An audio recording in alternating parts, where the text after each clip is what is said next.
fellow Americans.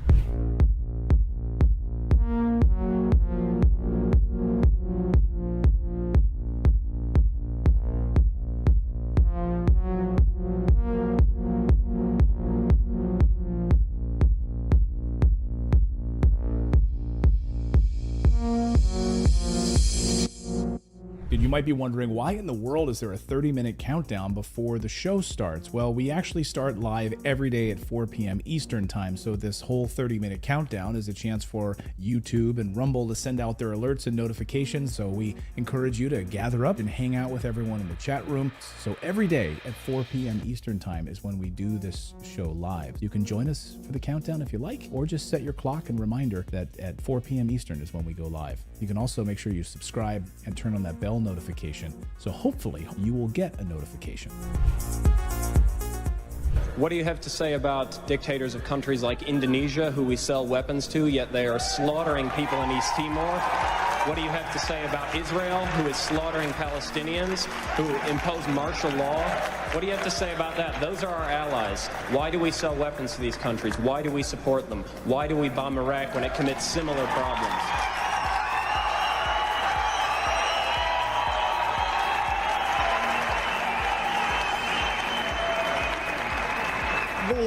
There are various examples of things that are not right in this world, and the United States is trying.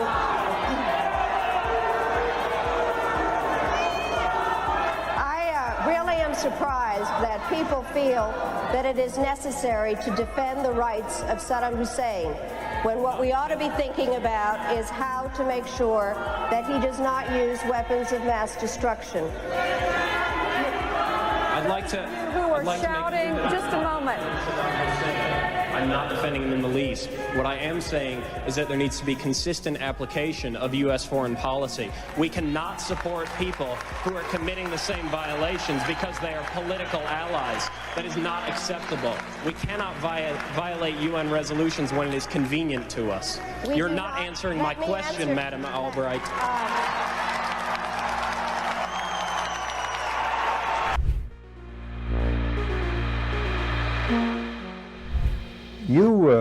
You briefed the press, did you not, when you were there? Well, I had several jobs. One of my jobs was that of analyst. I also was an interrogator and indeed briefed the press when we, the CIA, wanted to circulate disinformation on a particular issue. Disinformation is not necessarily a lie. It may be a half-truth. And we would pick out a journalist. I would go do the briefing and hope that he would put the information in print. What was your percentage of success?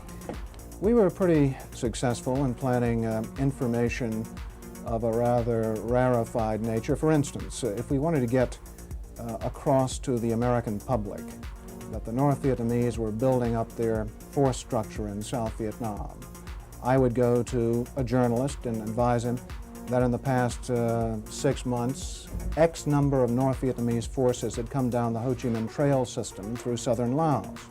Now, there is no way a journalist can check that information. That's data derived from radio intercepts, spy in the sky photography. So either he goes with the information or he doesn't, and ordinarily or usually, the journalist would go with it because it looked like some kind of exclusive. Go after these gentlemen. I would be directed to cultivate them, to spend time with them at the Caravel Hotel or the Continental Hotel, to socialize with them, and slowly but surely to try to gain their confidence by dolloping out valid information which was true. And then I would drop into a conversation the data that we wanted to get across, which might not be true. One piece of data, for instance, that we managed to plant in the New Yorker magazine had to do with a supposed North Vietnamese effort in 1973 to develop airfields along the border of South Vietnam. The reason we wanted to plant this information was that we were trying to persuade the U.S. Congress that Saigon should continue to get a great deal of aid. and that the North Vietnamese were the chief violators of the ceasefire accord. That was printed in the New Yorker magazine under the byline of Robert Chaplin, as indeed was a great deal of such information which we tried to circulate. Frank, a two-part question. What were the objectives of or what was the objective of the CIA? What about the moral implications of what you were doing in feeding disinformation? Did the objective override the moral implications, moral problems? Well, the objective of the agency in general is to generate intelligence and get it back to Washington, to get at the truth and make sure the policymakers understand it. When you plant disinformation, you are diverging from that objective, and I think probably in retrospect it was very counterproductive. I am, as an ex-CIA agent, opposed to the disinformation activities in which I was involved. I admit that I was involved, and I think it served no useful purpose. Propagandizing the American public or Congress is not the CIA's job. As to the morality of what the CIA was doing or that particular activity, the war was a very relative thing. It was a relativist environment, and morality seldom came into play when you were operating in the field. In my estimation, a CIA man should be amoral. That may sound pretty shocking to somebody, but what if my morality were that of a Nazi or agent, if you will? You wouldn't want me to be your intelligence officer. Keep the morals out of intelligence. Keep the truth in, and stay away from disinformation.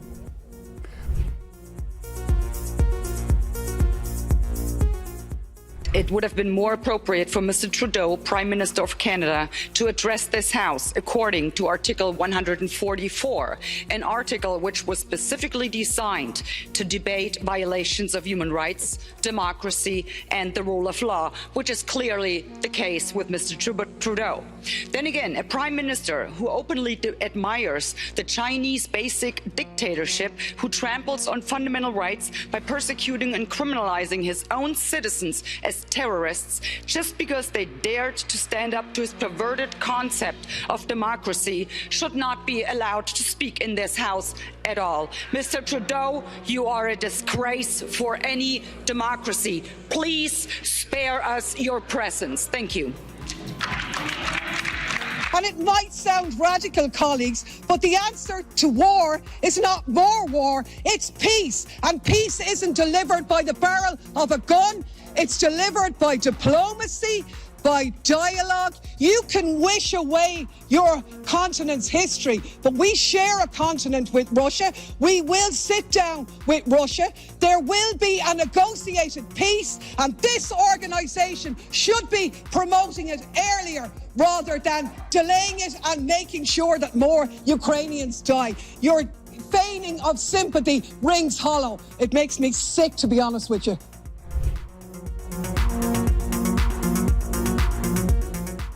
We become involved when disinformation poses a threat to the security of our country. It is when there's a connectivity to a threat to our country. It could be a threat, a connectivity to violence. And what this working group does, is precisely what I would think you would want it to do, which is to take a look at the work, the disinformation work that our department has done, and ask the following questions. Do we have policies? Do we have guardrails? Do we have standards? But here's the problem. We can't even agree. We can't even agree what disinformation is. You can't even agree that it was disinformation, that the Russians fed information to the Steele dossier. If you can't agree to that, how are we ever going to come to an agreement on what is disinformation so you can police it on social media? Senator, I have 2 points, if I may finish. Number one, that what this office, what this working group does, because it's not an office, what this working group does is ensure that there are guardrails definitions, standards to make sure that the free speech rights, the civil rights, civil liberties, and privacy rights of individuals. So do you think COVID disinformation threatens our national security? And number two, if I may, Senator, and number two, is it your proposition that when the cartels spread disinformation with respect to our immigration policies to try to lure vulnerable migrants to our border illegally? I think you've got no idea what disinformation is, and I don't think the government's capable of it. Do you know who the greatest propagator of disinformation in the history of the world is? The U.S. government. Are you familiar with McNamara, the Pentagon Papers? Are you familiar with George W. Bush and the weapons of mass destruction? Are you familiar with Iran-Contra? I mean, think of all the debates and disputes we've had over the last 50 years in our country. We work them out by debating them. We don't work them out by the government being the arbiter. I don't want you guardrails. I want you to have nothing to do with speech. You think we can't determine, speech by traffickers is disinformation? You think the American people are so stupid they need you to tell them what the truth is? You can't even admit what the truth is with the Steele dossier. I don't trust government to figure out what the truth is. Government is largely disseminating disinformation.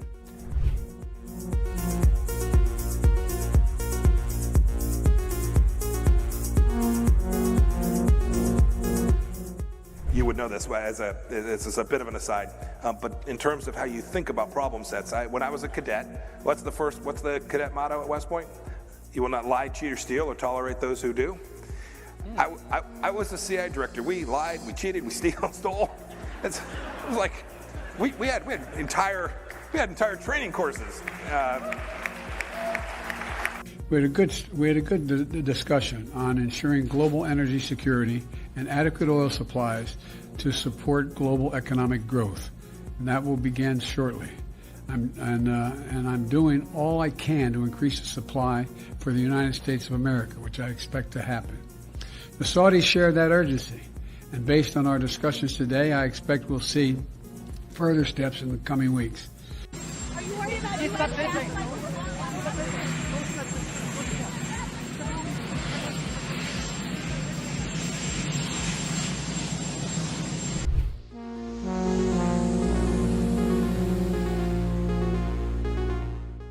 Hey everyone, just as a reminder, our show starts at 4 p.m. Eastern Time, just a few minutes from now, but I should remind you that we have a daily newsletter. It's totally free. Natalie and I work very hard on it every morning over a cup of coffee, putting the stories together that we think are important that the mainstream media is going to ignore. All you need to do is go to our website. It's just redacted.inc. Put in your email address. We won't ever sell your email to anybody. And then you'll receive a welcome email, and all you need to do is verify that email, and 7 a.m. Eastern Time is when we send out our daily newsletter. And it's about 5 or 10 minutes in length that you can read it over your cup of coffee. And like I said, we cover 4 or 5 of the big stories of the day, plus a couple of things you might have missed while you were sleeping. We try to have some fun with it, add a little humor into it.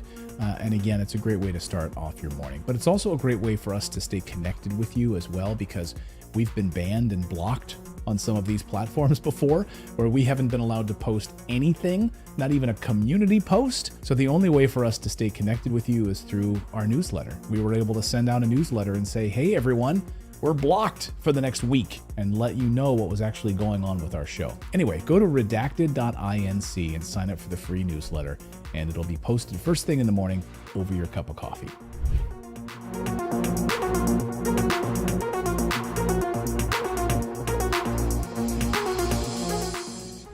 One of the hopeful things that I've discovered is that nearly every war that has started in the past 50 years has been a result of media lies. The media could have stopped it if they had searched deep enough. If they hadn't reprinted government propaganda, they could have stopped it. But what does that mean? Well, that means basically populations don't like wars. And populations have to be fooled into wars. Populations don't willingly and with open eyes go into a war. So if we have a good media environment, then we'll also have a peaceful environment. You killed a million people in Iraq. That is a separate... You killed 1 million people in Iraq.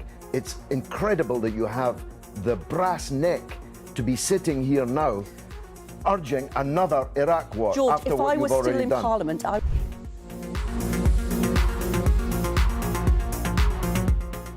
There can be no doubt that Saddam Hussein has biological weapons and the capability to rapidly produce more, many more.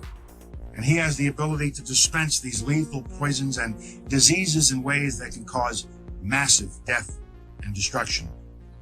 If biological weapons seem too terrible to contemplate, chemical weapons are equally chilling. UNMOVIC already laid out much of this, and it is documented for all of us to read in UNSCOM's 1999 report on the subject. If we consider just one category of missing weaponry, 6,500 bombs from the Iran-Iraq war, UNMOVIC says the amount of chemical agent in them would be in the order of 1,000 tons. These quantities of chemical weapons are now unaccounted for. Dr. Blick says, quipped that, quote, mustard gas is not marmalade.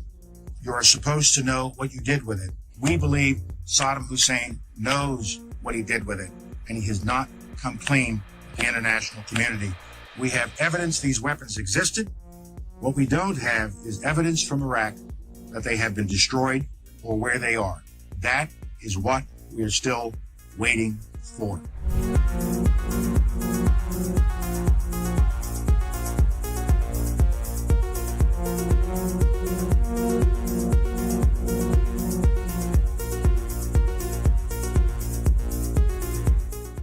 Okay, inspection worth doing, everybody's agreed it's worth doing, and it gets stopped. Yes, sir. At that moment, we're an automatic pilot as far as you're concerned. Period. No ifs, ands, or buts. Now, I respect that. But now, it seems to me the Secretary of State might have a slightly different problem.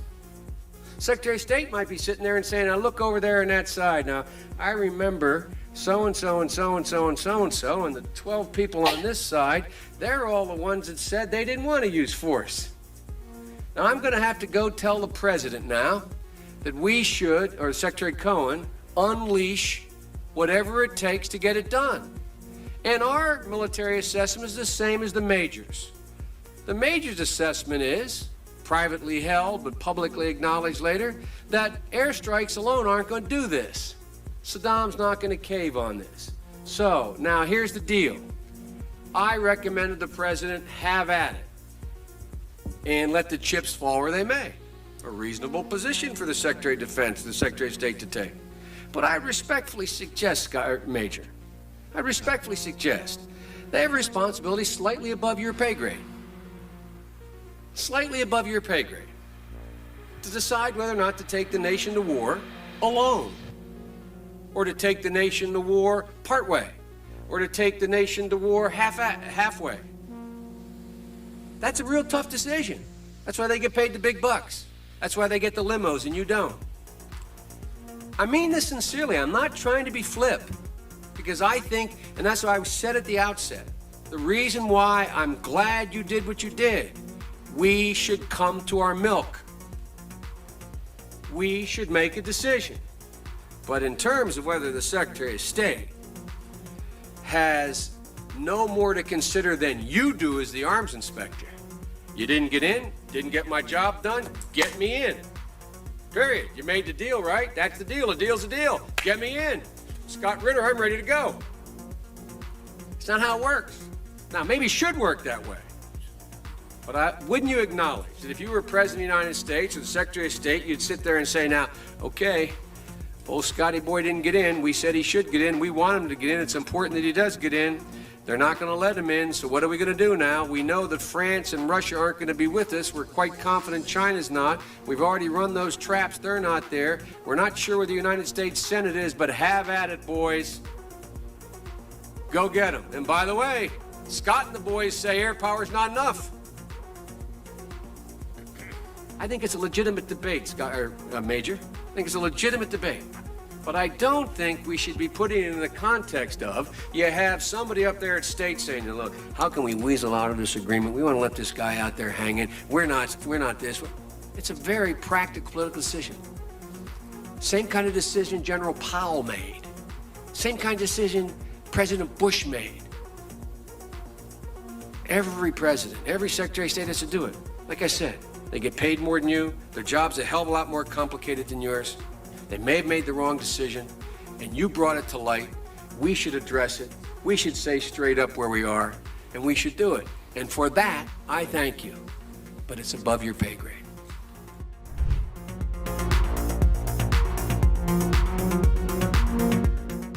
About 10 days after 9/11, I went through the Pentagon, and one of the generals called me and he said, "Sir, you got to come in and talk to me a sec." He says, "We've made the decision. We're going to war with Iraq." I said, "We're going to war with Iraq? Why?" He said, "I don't know." He said, "I guess they don't know what else to do." He said, "I guess it's like we don't know what to do about terrorists, but we got a good military and we can take down governments." And he said, "I guess if the only tool you have is a hammer, every problem has to look like a nail." So I came back to see him a few weeks later, and by that time we were bombing in Afghanistan. I said, "Are we still going to war with Iraq?" And he said, "Oh, it's worse than that." He reached over on his desk, he picked up a piece of paper. He said, "I just got this down from upstairs," meaning the Secretary of Defense's office today, and he said, "This is a memo that describes how we're going to take out 7 countries in 5 years, starting with Iraq and then Syria, Lebanon, Libya, Somalia, Sudan, and finishing off Iran."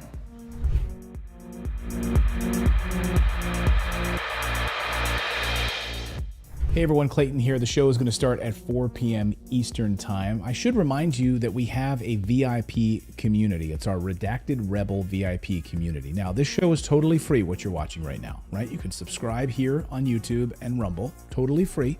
But if you'd like to support independent journalism, we are run by you. Without you guys, we wouldn't be able to do this show. We wouldn't be able to hire the team that we have. We wouldn't be able to afford the servers that we have.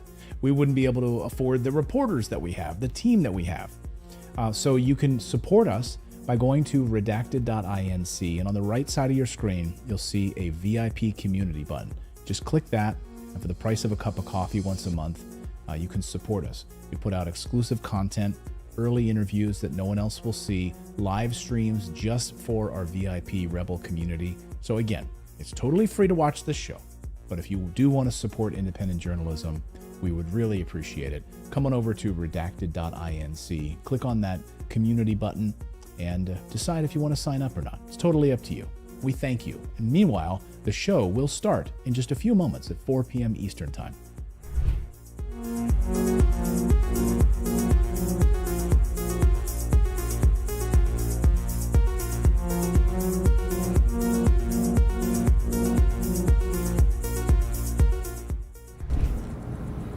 Well, one of the 4 principal functions of the CIA is to gather intelligence and ideally forward it to the president, the users of information, the policymakers, as they say.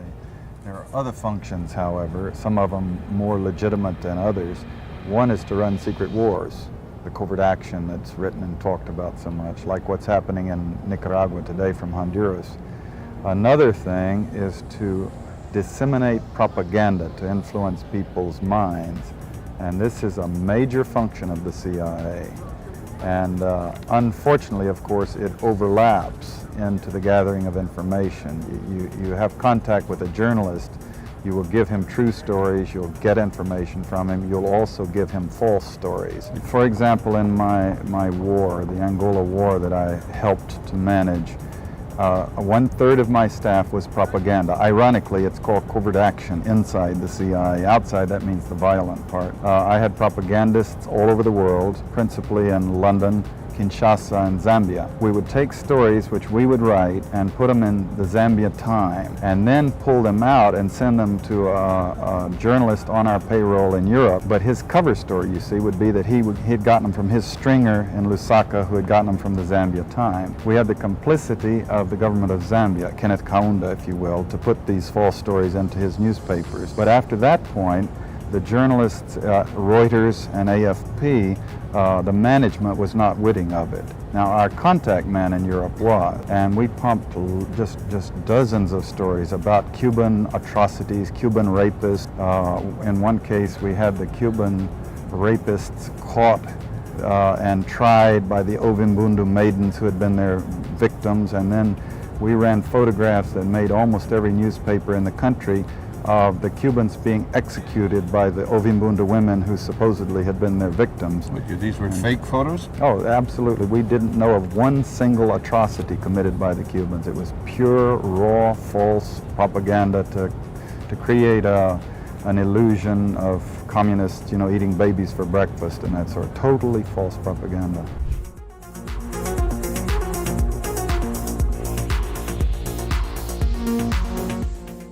The only reason that I'm allowed to ask you this question is because today the federal court ruled that the government doesn't have the right to determine who is or is not a journalist. This is the second election in a row that the court had to overturn your government. Do you still insist on being able to make that decision, and why? First of all, questions around accreditation were handled by the press gallery and the consortium of networks who have strong perspectives on quality journalism and the important information that is shared with Canadians. The reality is organizations like yours that continue to spread misinformation and disinformation on the science around vaccines, around how we're going to actually get through this pandemic and be there for each other and keep our kids safe, is part of why we're seeing such unfortunate anger and lack of understanding of basic science. And quite frankly, I won't call it a media organization, your group of individuals need to take accountability for some of the polarization that we're seeing in this country. And I think Canadians are cluing into the fact that there is a really important decision we take about the kind of country we want to see. And I salute all extraordinary, hardworking journalists that put science and facts at the heart of what they do and ask me tough questions every day, but make sure that they are educating and informing Canadians from a broad range of perspectives, which is the last thing that you guys do.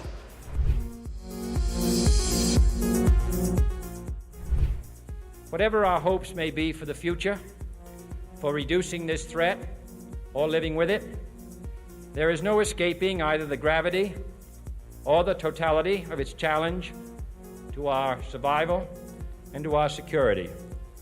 A challenge that confronts us in unaccustomed ways in every sphere of human activity. This deadly challenge imposes upon our society two requirements of direct concern, both to the press and to the President. Two requirements that may seem almost contradictory in tone, but which must be reconciled and fulfilled if we are to meet this national peril. I refer first to the need for far greater public information, and second, to the need for far greater official secrecy.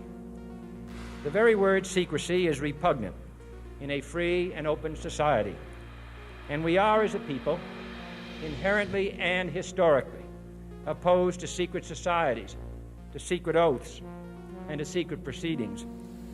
We decided long ago that the dangers of excessive and unwarranted concealment of pertinent facts far outweighed the dangers which are cited to justify it. Even today, there is little value in opposing the threat of a closed society by imitating its arbitrary restrictions. Even today, there is little value in ensuring the survival of our nation if our traditions do not survive with it.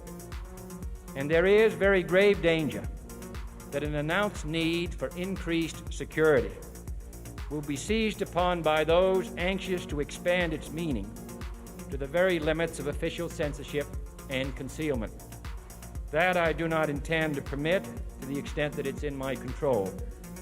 And no official of my administration, whether his rank is high or low, civilian or military, should interpret my words here tonight as an excuse to censor the news, to stifle dissent, to cover up our mistakes, or to withhold from the press and the public the facts they deserve to know.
Check 1, 2.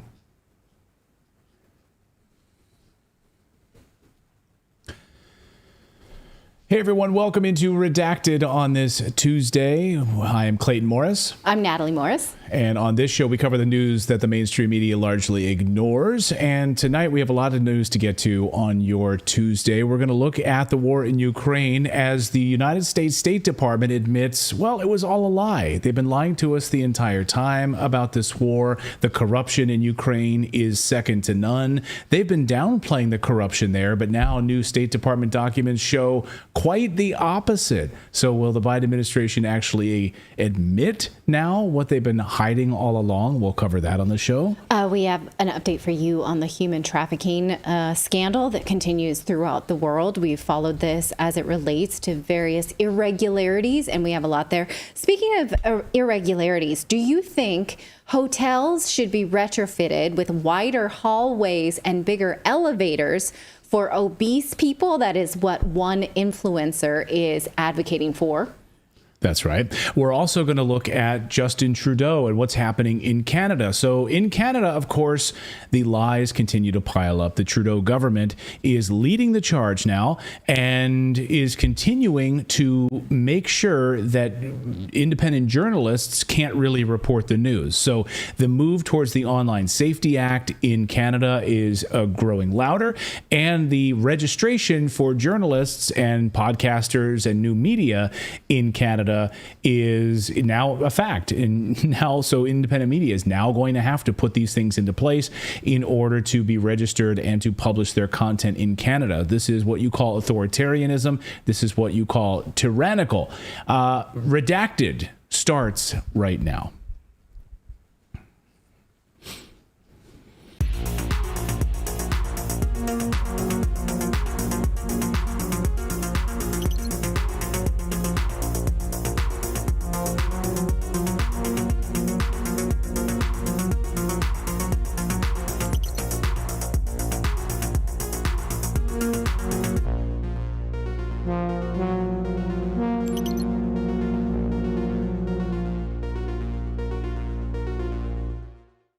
Welcome in, everyone. Thank you guys so much for joining us here on this Tuesday. So glad to have you here. We're sorry that we're getting crazy. I gotta put my hair in a ponytail for all we've got going on here. We're sorry that we were a few minutes late. We had some technical issues here. We are down a few team members today. We're sort of on a skeleton crew, and we hope that you will. Hey, that's the nature of small media, independent journalism. We are not billionaires here, so we don't have a team of 30 people. We've got a team of great people, but we are limited today. So please bear with us on this Tuesday. But we do have a lot of news that we want to get to. So thank you guys for your patience. Let us know where you're joining us from on YouTube and Rumble. Let us know. Just say, let us know the city, let us know the state, let us know the country that you're joining us from tonight. Thank you guys so much for joining us. All right. You also can join us in our morning newsletter. We write this every day, just Clayton and I. It doesn't come from like people. We have no people. It's just us. So this is a lot of the same stories that you get in this show here. It comes out every day that we have a show, Monday through Thursday. It's a free subscription. You just have to go to redacted.inc, type in your email address, and then authenticate that you did indeed intend to become a newsletter subscriber. And then you get, like I said, a lot of the stories that we talk about here. And it's a great place to find those links for yourself, because we always advocate reading for yourself. Read the original sources, have an informed opinion that does not come from mainstream media headlines. So many people these days just form their opinions on what the headlines say. Read maybe the first two graphs, and that's where they stop. Not you, dear Redacted subscriber. You guys are the smartest audience on planet Earth, and we're so glad that you're here. So please do follow along with us at redacted.inc and join our free newsletter. I love seeing people from all over the world. I mean, we've got Ghana is joining us tonight. From Ghana, I saw Alabama. I saw Bristol, the UK, Edmonton, Alberta. I see Scotland. I see Phuket, Thailand, Munich, Germany, Dubai, Jacksonville, Florida. Nice to see all of you guys. Thank you guys so much. Cameroon. All right. Stay Blessed is joining us from Uranus. tonight. So welcome. Cool. Not just on Earth, but even Uranus. Cool. All right. All right, let's get into the news, shall we? Yes. Well, the State Department has admitting that the U.S. is fighting the war in Ukraine in order to make money. We've been telling you this, but now they have actually just written it down. We are in it for a total money-making enterprise. We're going to show this to you. Later in this segment also, I want to show you what happens when you Google or talk to Google Bard. Google Bard is their ChatGPT AI, artificial intelligence chat. About the war in Ukraine, and even artificial intelligence through Google talks all kinds of nonsense about what is actually the cause of this conflict in Ukraine. But first to this memo that just came out. This is a State Department memo from the United States State Department. It was released in late August, but only was made public this week. It's called the Integrated Country Strategy. So basically, it's like a business plan for what you want to do when you're a startup, right? It's basically a business plan for Ukraine. The memo shows how the United States just wants to make money rebuilding Ukraine and is full of all kinds of hypocritical statements about it. So for instance, here's the chief mission, right? Chief mission, a clear, transparent strategy to de-oligarch the economy and deliver prosperity for all is central to these reforms. Now let's just talk a minute, Clayton. When I say oligarch, what does that say to you? To me, it seems like a rich elite. Like a rich elite billionaire. I think of Jeff Bezos. I think of an oligarch like that. Yeah. Right. Yeah. Alexei Navalny is from an oligarch family as well. Yeah. I think like a history, a legacy, an oligarchy, a history. Okay. Right. But mostly they just have to be Russian. Well, I guess. Or Belarusian. Right. I get. Well, you're talking about in the Russian side of it. I'm talking about in the vernacular that we use it in the Western media. We're not part of them. Yeah. It would definitely be a Russian. Yeah. You'd have to be an oligarch. You'd have to be Russian. It's like sweaty, fat, rich, gold teeth, cigar smoking, pinky ring, hanging out on a yacht. Yeah. With makes bad decisions with for 14-year-old with 14-year-old girls. Yeah. That's okay. What I picture. A lot of chest hair. Yeah. You're with me on this, yes, right? Yeah. There's an archetype, right? I see what you're saying. So what we're trying to say here, the State Department is trying to say, if we could just pull that back up, is they want to de-oligarch the economy, the Ukrainian economy, and achieving this public commitment to reform and real implementation will send positive signals to private sector investors for recovery and reinforce U.S. and international military development and economic support. Now, this is a blatant admission, you guys, that they want our oligarchs instead of theirs. So right? They're basically saying we want BlackRock. We want our United States oligarchy, BlackRock, rather than the Russian oligarchy or the Ukrainian oligarchy. Right. We don't want any oligarchs whose first language was Russian. We only want our own oligarchs, right? Because oligarch is another word for just private sector investors. So what they're saying is we love private sector investors.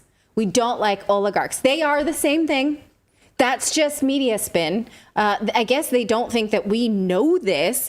But again, an oligarch is just a business person from the private sector. So what they're saying quite clearly is the U.S. wants Russian investors out, U.S. investors in. They say it again here with this ridiculous word that we showed you, de-oligarchization.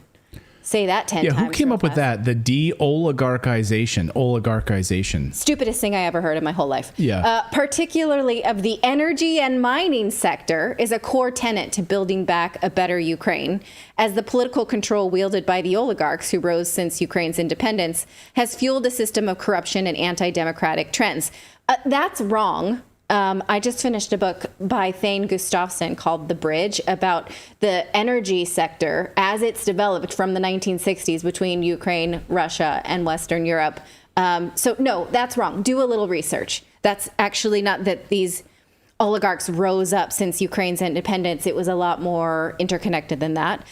U.S. government economic assistance is also crucial to achieving a decentralized, modern, and competitive economy. So again, it's out with you guys, in with us. Now, we have seen this played out before. Can you think of where this playbook happened before, where people who lived in that region were starting to become prosperous or turn to other nations to prosper. And the United States wanted to make space for American business interests and wage war. Can you think of where that has happened in the last 30 years?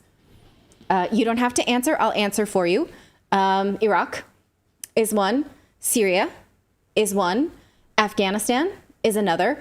So those nations, Libya is another. Anytime any politician got any notion of prospering from their own resources, the United States waged war there and was doing the bidding of private business interests, right? This is, I don't think anyone can fight with me about this. This is exactly what's happening in Ukraine. The government is doing the bidding, basically going in, and they're like the cleaners, right? They're going in and setting up a destruction site, scorched earth, so that business interests can get in there.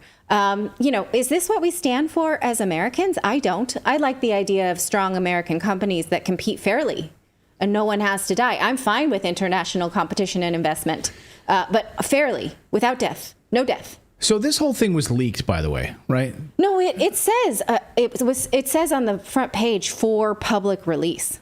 So Okay. It's not a leak. Because according to Politico, this was leaked, right? This leaked U.S. strategy on Ukraine about the corruption. I mean, is this what we're talking about here? The leaked U.S. strategy on corruption? But then why on the title page does it say for public release? I don't know, but I mean, if you're listening to Politico and they try to cover it up, they'll be, oh, this was, this is... Maybe they're pretending they got a scoop, or maybe it was a draft. I don't care. They're liars anyway. I mean, well, the long-term U.S. plan, right, that this is how we're going to get rid of malfeasance and Ukrainian corruption, right, that would cause Western allies basically to abandon Ukraine. And I think, you can say that it was leaked. I think it was intentional. I think it was absolutely intentional that they released this. And in my opinion, it's a way for the United States government to use this as an excuse. We're leaking this because we want to make people aware of the corruption there. And then when all of this fails, we can fully blame it on Ukraine. Right. Okay. I don't necessarily care how, maybe we saw it early. That's what Politico is saying. But it does clearly say that this is for, and these are talking points that the State Department does say quite clearly. I think that they don't expect that we're going to read between the lines between these de-oligarchization.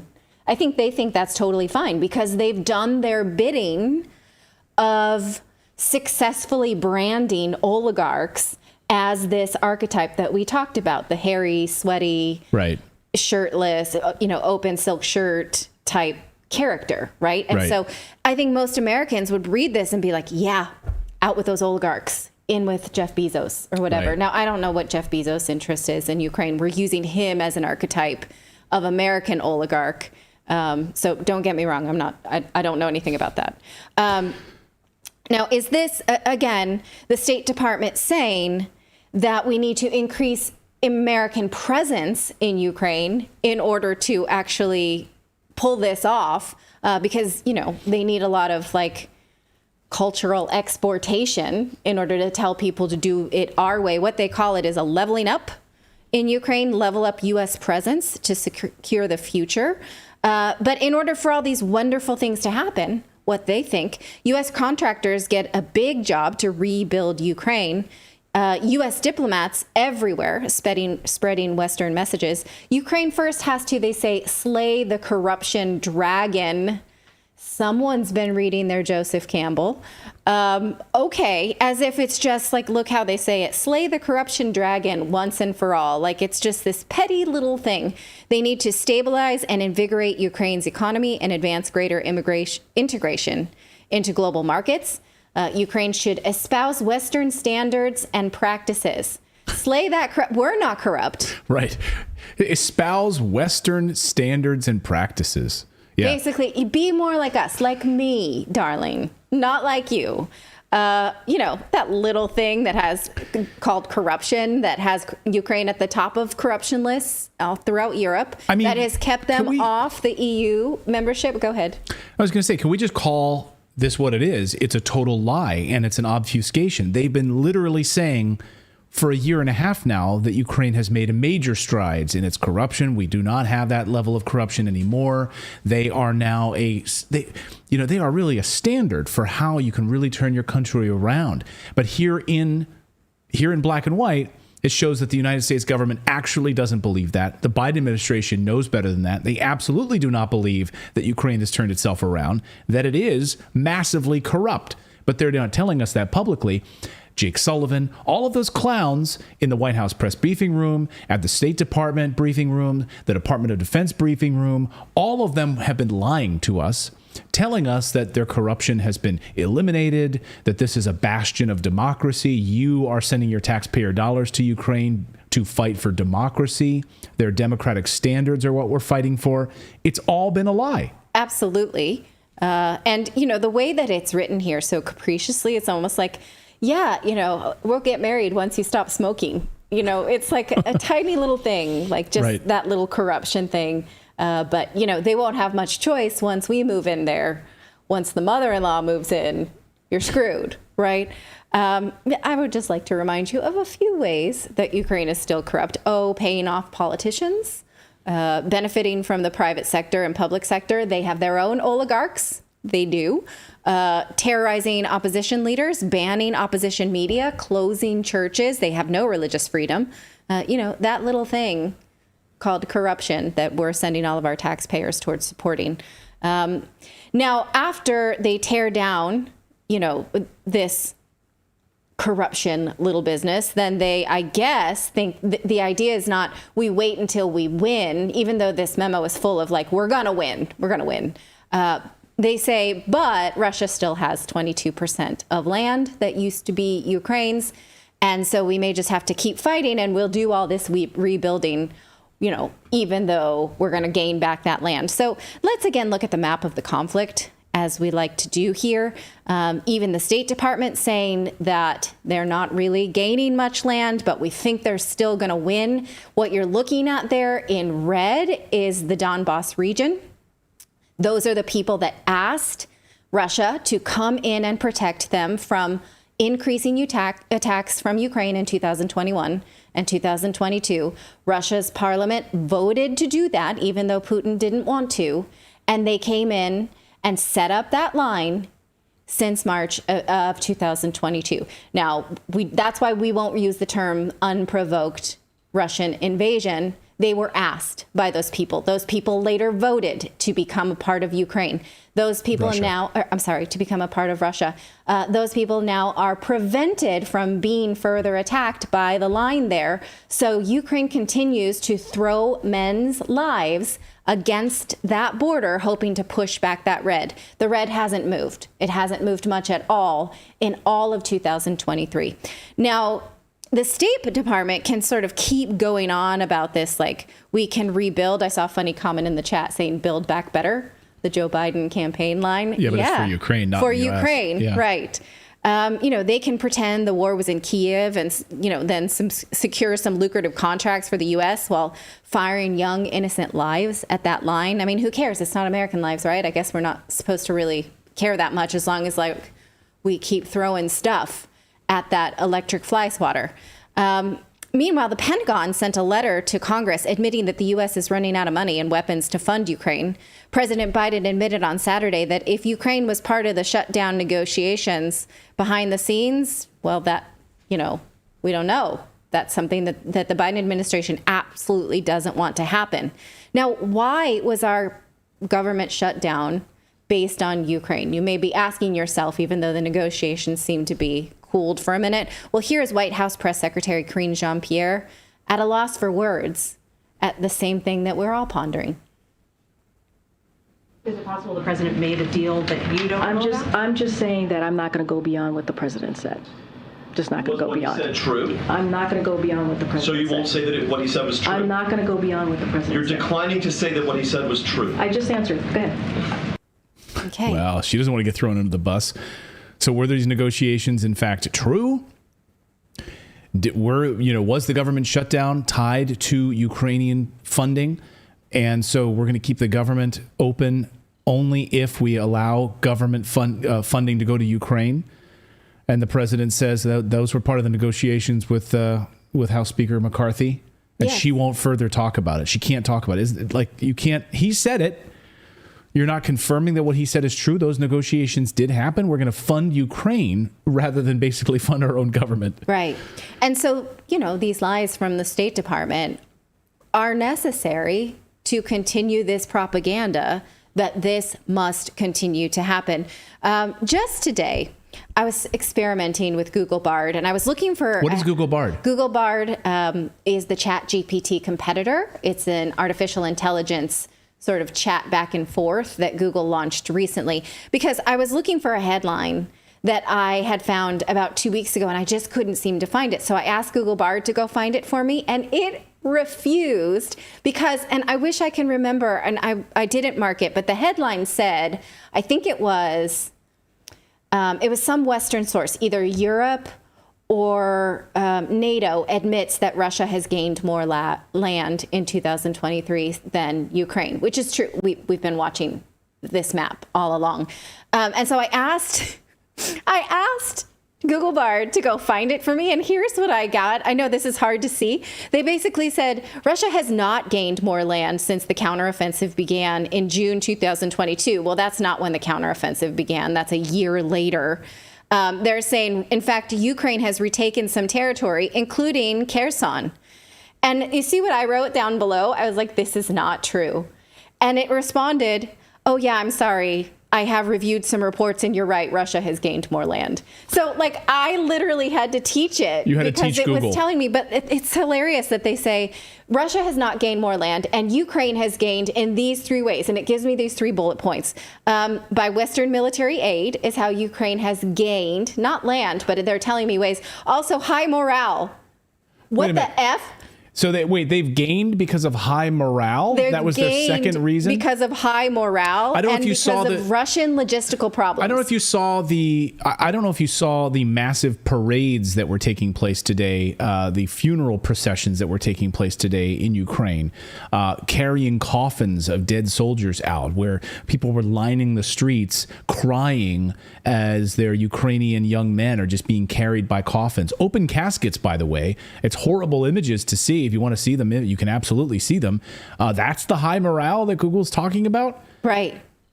What the hell are they talking about? Crazy. I mean, we've done segment after segment after segment about the opposite, low morale. So how Google's ChatGPT tells me that they have high morale, I don't know what that's based on. I have low morale about artificial intelligence. And so later I told them, I don't know if this second screen you can see, I said, Kherson is a part of Russia. It is not in Ukrainian hands, which was one of the first things that it had told me. So imagine that I'm not a studied journalist, but I'm just some a-hole using this program.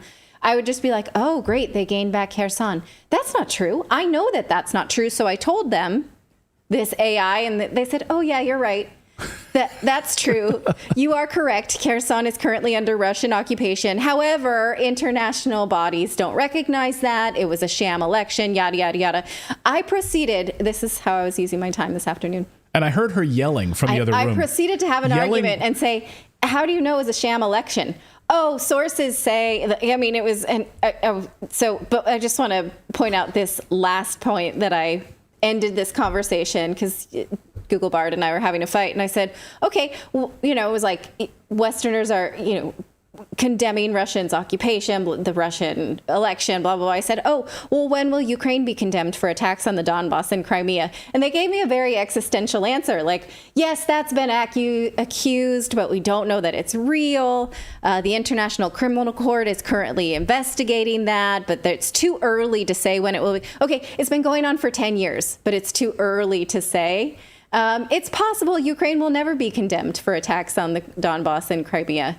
It's complicated, they say. It's a hard answer. It's like a existential question, like, why do birds sing in the morning kind of thing. It's hilarious to have this conversation and think about someone who is not otherwise studied on this conflict, just swallowing this crap.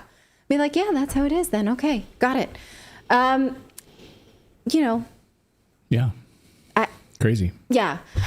This week, former Secretary of State Hillary Clinton spoke to Canadian politician Chrystia Freeland.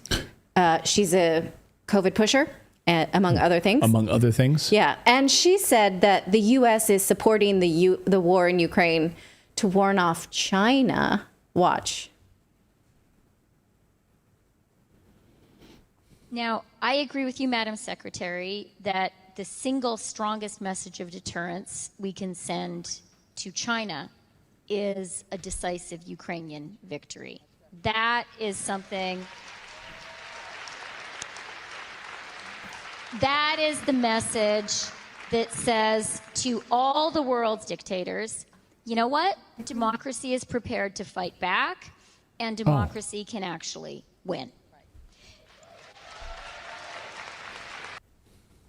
Okay. So now Hillary Clinton is no longer an elected government official, but her message should warn us that Ukraine must be an opening act for this war in China. That's why Pentagon rhetoric continues to ratchet up the idea of a draft in 2030. They've said we're not going to be done in Ukraine for at least that much time. And then by then we may have the war in China that we want. Now, anyone who has military-aged children needs to be paying attention to this like I am, because I do not want my kids drafted into a conflict that I absolutely disagree with. So now is the time to demand that your politicians vote for peace right now. It's time to call them out on these lies and let them know you're not taking our kids into and we should absolutely not be sending money and sacrificing other people's kids. No. So let us know what you think of this. Again, I think it's just an absolute admission that the United States wants our businessmen for their businessmen. It's just a matter of dollars. Yeah, read the original Politico article today and see if Politico was not the place the government just handed them this leaked State Department memo. Go read it for yourself. Well, I will link to the original document, not Politico, in the chat tomorrow so that you can read the document and not the Western spin on it. You can... Yeah, if you want to. But that was the original reporting of it. But, you know, the Politico, if you want stuff leaked, you just hand it to Politico, right? That's how this goes. Anyway, let us know your thoughts on this in the comments below, in the chat below. Thank you guys so much. Thank you guys for subscribing to the show, being a part of our great crew here. We really, really appreciate it. If you do subscribe, your name will pop up here on the big screen right behind us while we are live. We've got more news to get to here on your, what is today? Tuesday? Today's Taco Tuesday. Mm-hmm. We're going to look at this child trafficking expose, bombshell story, muckraker.com getting their hands on exclusive information confronting federal workers who were carrying children to the airport to be trafficked, going to these facilities and tracking these individuals down, finding these facilities that are housing thousands of illegal immigrant children who are being held in the United States. Why are they there? How are they there? Where are they being trafficked? Wait until you see this report. We're going to get to that next. But first, we want to tell you about our friends over at 4 Patriots, because we've seen how politicians have attacked the food supply, have attacked farmers who are actually providing that food supply. In fact, just on the campaign trail, President Trump said, no one has it harder than American farmers. European politicians are taking rights away from farmers. So our food chain, you guys, is by no means a sure thing. That's why it's not a bad idea to think about getting your own stockpile. Survival food is more important than ever now. So create your own stockpile of the best-selling 4 Patriots survival food kits. And it's not ordinary food. We're talking about good for 25 years, super survival food, hand-packed in a family-owned facility in the USA, giving jobs to over 200 Americans. You can create your own mixes of delicious breakfasts, lunches, dinners. You can make these meals in less than 20 minutes. Just add boiling water, simmer, and serve. So create your own stockpile of the best-selling 4 Patriots survival food kits. Hand-packed in the USA, these kits are compact and stack easily. They have different delicious breakfasts, lunches, and dinners, and their 5-star reviews on the website rave about the flavor and the taste. So right now, you can get 10% off your first purchase of 4 Patriots survival food by typing in the code REDACTED at checkout. That's 10% off for you. Just go to 4patriots.com. Use code REDACTED to get 10% off your first purchase of 4 Patriots survival food. That's 4patriots.com and use the code REDACTED.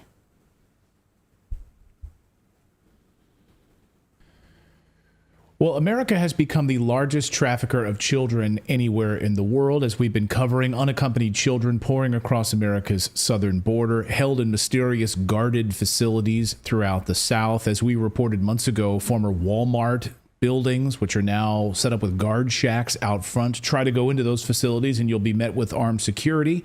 We'll tell you to turn around and please leave. What's in those facilities? Hundreds, if not thousands, of children. The government workers take these children, ferry them to their new owners across the country.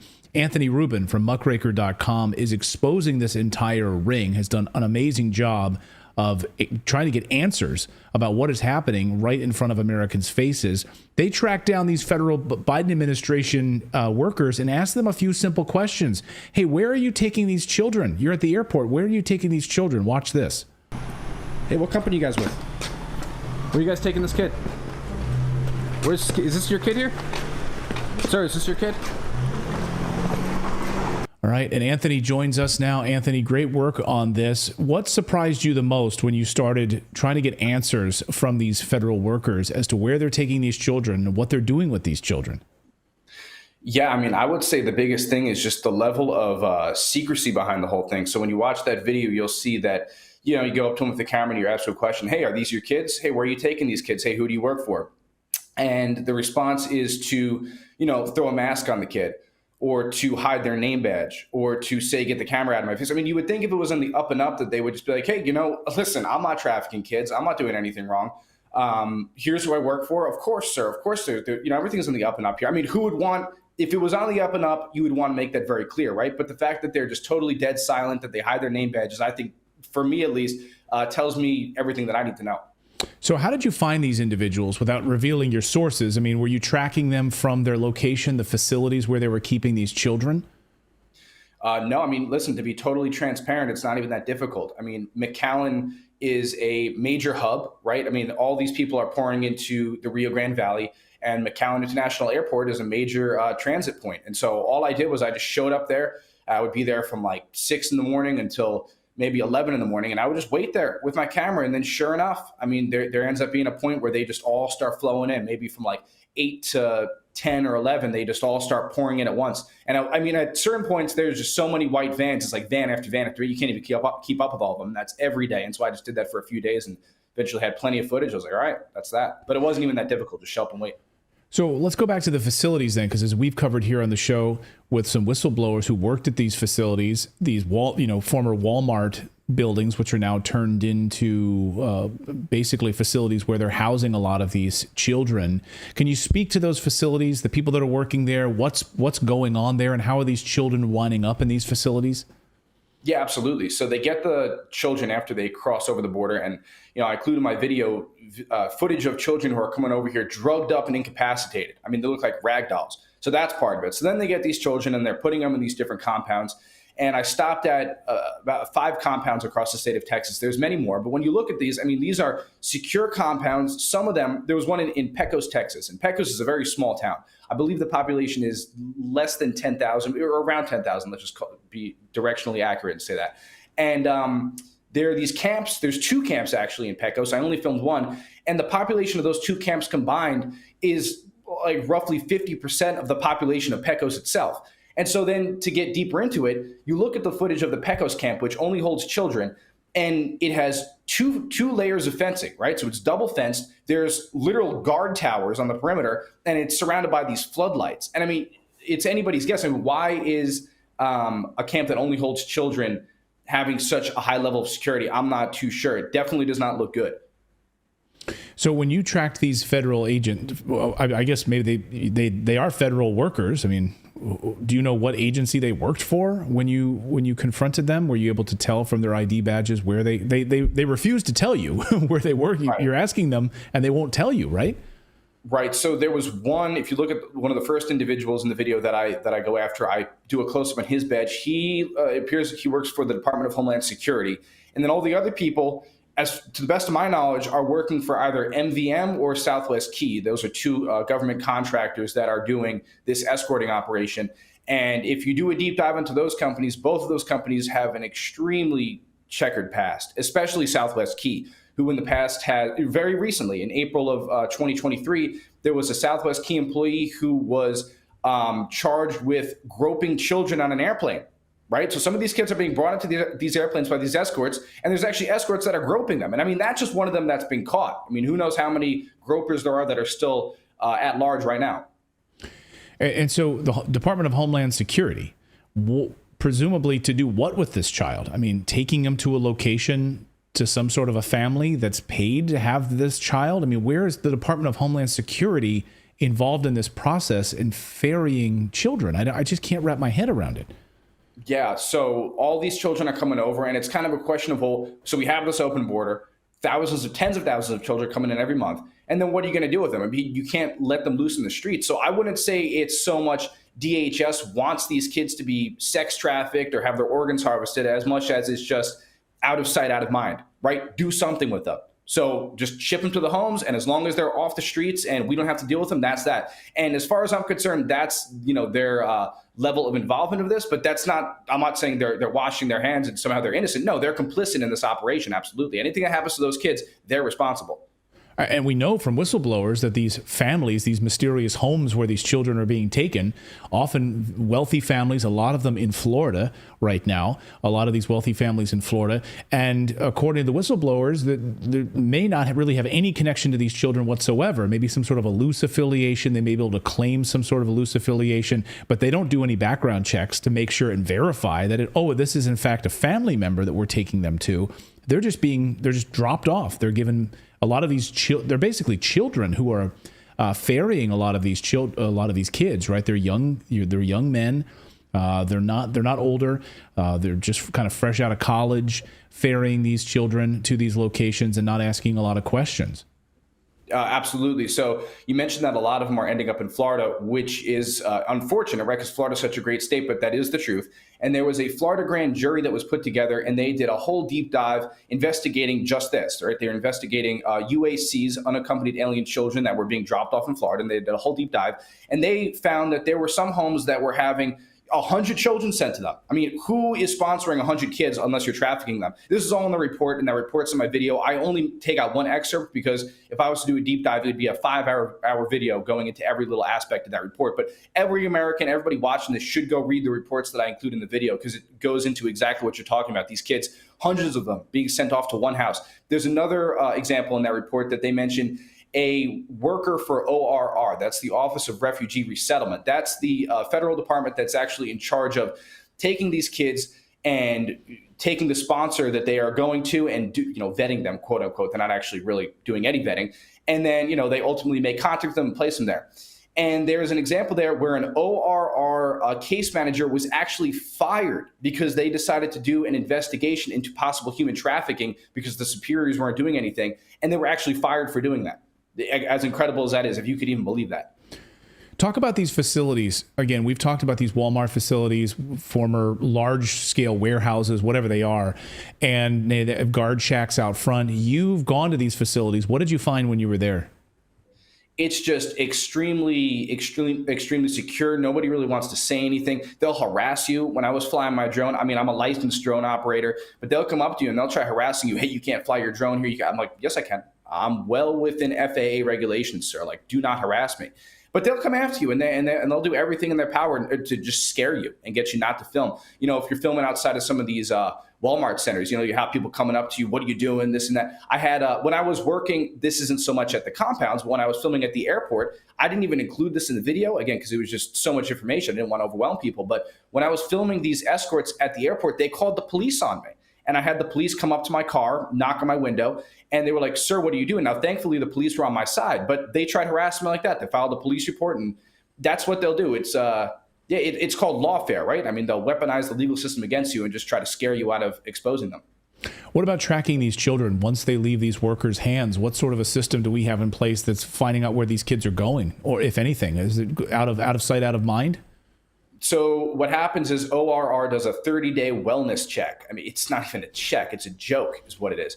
And so they call up the sponsor and they go, hey, we just want to verbally confirm that everything's okay. I don't even believe it's a video call. I think it's just a phone call. And as if that proves anything.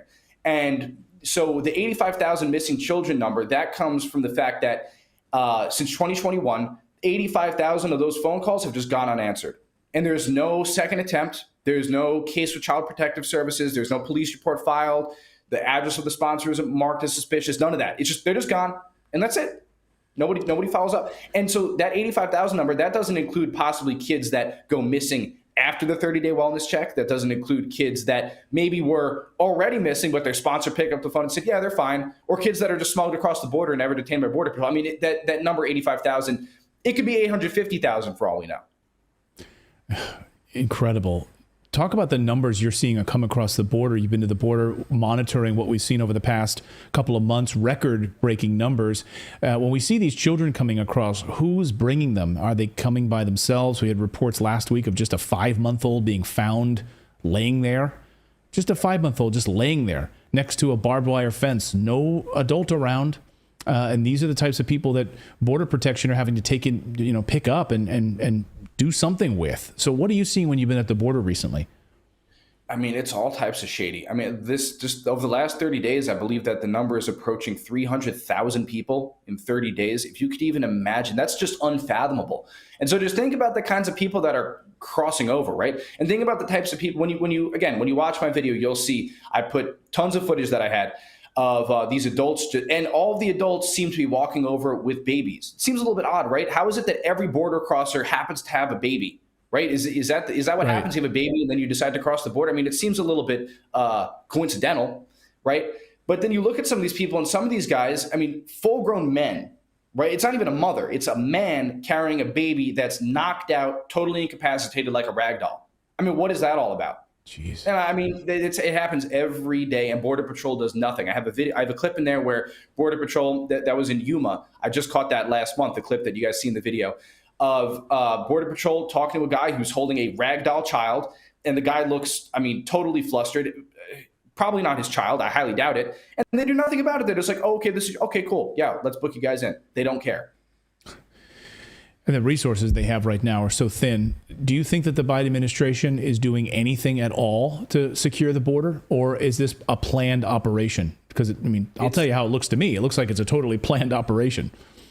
It's absolutely a planned operation. The implosion of the southern border, it's all about Agenda 2030.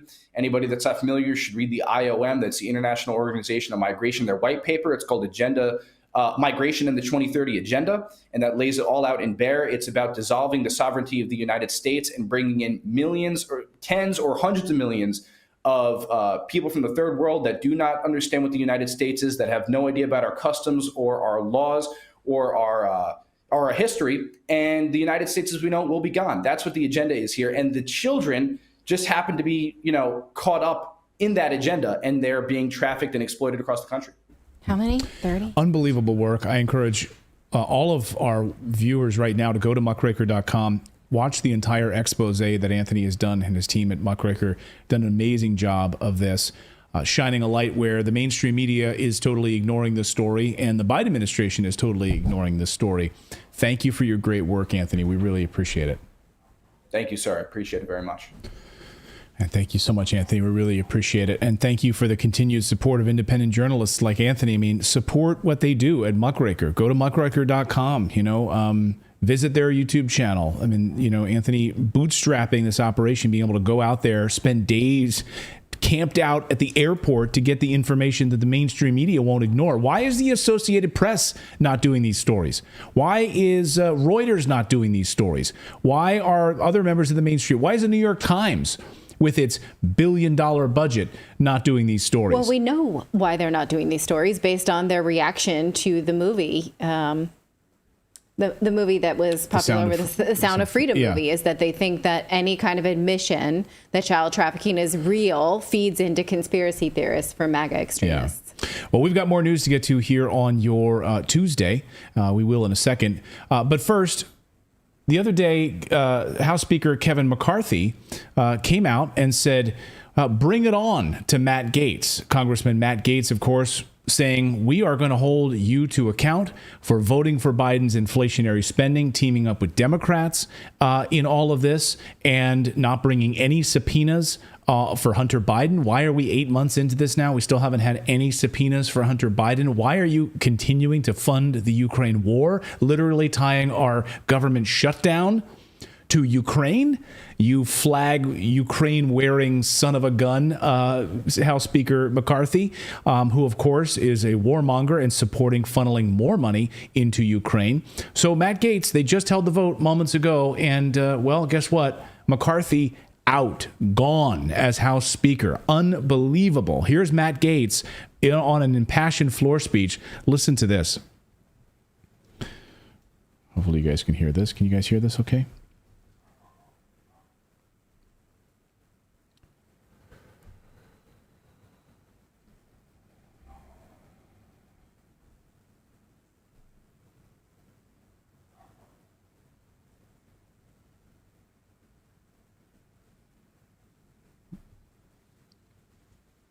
Okay. Okay.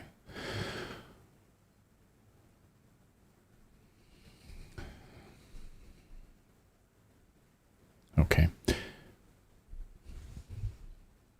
So, unfortunately, yeah, there's no sound there. We apologize.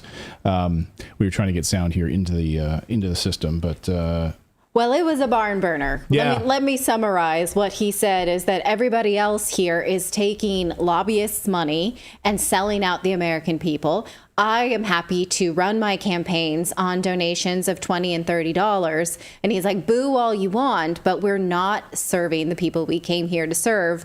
And we absolutely should not be supporting this career politician who is not doing the job that he was sent here to do. And he screams. So we will, again, link to this in the newsletter tomorrow and also bring you that story as it develops. But he's one of very few House speakers to ever be ousted. I think he might be the third, and none in recent history. So this is a major development. We'll have to see who then they hold a vote to put up in that place. Will we get another career politician? It's worth remembering, as we're talking about Kevin McCarthy, that he is the archetype that the Kevin Spacey character was written around as an inspiration in House of Cards. That's who that guy is. Yeah. So anyway, out. He told him to bring it, and it's already been brought in. So play You don't sound. know that movie line? I'm sorry, I'm dealing with something. Play okay. Sound on, play output, yeah, HD60S. Not sure here. Can we hear it now? Can we hear it now? How about now? It's playing through the HD60S. Is it playing now? Can you guys hear it? I can't hear it. Bummer. Oh well. Sorry for that. Womp womp. Okay. Anyway, again. Well, that's not an element we came prepared for, because that is breaking news, folks. Happened within the last 10 minutes. Yeah. So anyway, once again, if you're just joining us, Republican Representative Kevin McCarthy has been removed as House Speaker. Matt Gaetz saying lobbyists and special interests will not. Now I guess we can play it. I think we got it now. Oh, we can play it now. You hear it now, but we don't hear it. Okay. All right. Go ahead and play it. And when it comes to how those raise money, I take no lecture on asking patriotic Americans to weigh in and contribute to this fight from those who would grovel and bend knee for the lobbyists and special interests who own our leadership, who have, boo all you want, who have hollowed out this town and have borrowed against the future of our future generations. I'll be happy to fund my political operation through the work of hardworking Americans, $10 and $20 and $30 at a time, and you all keep showing up at the lobbyist fundraisers and see how that goes for you. I reserve. Oh man, I'm sorry. I want to hear it again. Let's hear it again. I take no lecture on asking patriotic Americans to weigh in and contribute to this fight from those who would grovel and bend knee for the lobbyists and special interests who own our leadership, who have, boo all you want who have hollowed out this town and have borrowed against the future of our future generations. I'll be happy to fund my political operation through the work of hardworking Americans, $10 and $20 and $30 at a time, and you all keep showing up at the lobbyist fundraisers and see how that goes for you. I reserve. What are they booing when he says you all are taking lobbyist money? Like, boo, don't say that in public. Right. Yeah, like don't let the cat out of the bag. That's how we all make our money. Boo, you're talking down about the lobbyists. What you're doing is you're telling tales out of school. You're basically admitting the locker room talk. You're basically admitting that we all in this room take money from Raytheon and Northrop Grumman and all of these big, all of these defense contractors and biopharmaceutical companies. And, Matt Gaetz, so you're not going to? You're just taking $5, $10, $20 donations from voters? Boo, don't tell people that. Don't tell people that. Oh, it's a fun moment to watch. But Speaker McCarthy out. That's what happens when I guess you vote to team up with Democrats and vote to fund Ukraine. By the way, I saw somebody today on Twitter saying this is a really sad moment for America that we are chastising bipartisanship essentially here, right? We're chastising the idea that McCarthy came together with Democrats to keep the government running. And he was really upset by this. And he was really upset that we're really chastising bipartisanship because otherwise the government would have shut down. And to which I say, what are you talking about? Like, you're standing on principles here. The principles are we're not going to fund Ukraine, send billions of dollars that we can't afford, borrowing money from China so that we can fund Ukraine. But instead, you're teaming up with Democrats and pushing forward these spending bills and pushing forward this massive budget, this massive boondoggle for the military-industrial complex and sending billions of dollars to Ukraine. We should be calling them out. We should be holding these people accountable. Every Republican campaigns on fiscal conservativeness, on decreasing government spending, not increasing government spending, and they are not delivering on this. And we talked about this yesterday when we talked about the Trump trial. Like, Republicans say a lot of stuff, but they seem so weak-handed to execute on anything they say. They become these archetypes that we make fun of, or not we, but the media makes fun of, and they can't otherwise turn any water into wine. And the same way the Democrats can talk all kinds of crap, and they can actually get things done because people swallow their crap. And they can work the angles. So now we might see some actual rhetoric that will stick from the Republican Party. We'll see. Yeah, unbelievable. So if you're just joining us, yes, Speaker McCarthy out as Speaker of the House. That's an embarrassment, an absolute embarrassment. Maybe he can join Senator Ryan, former... Isn't Paul Ryan now like a lobbyist for something like, I forget. I think he's like, he runs like a lobbying group or something. So I don't know. That's where these guys go. Anyway, we got more news to get to here on your Tuesday. We're going to look at this fat influencer who wants to make sure. Here's a question for you.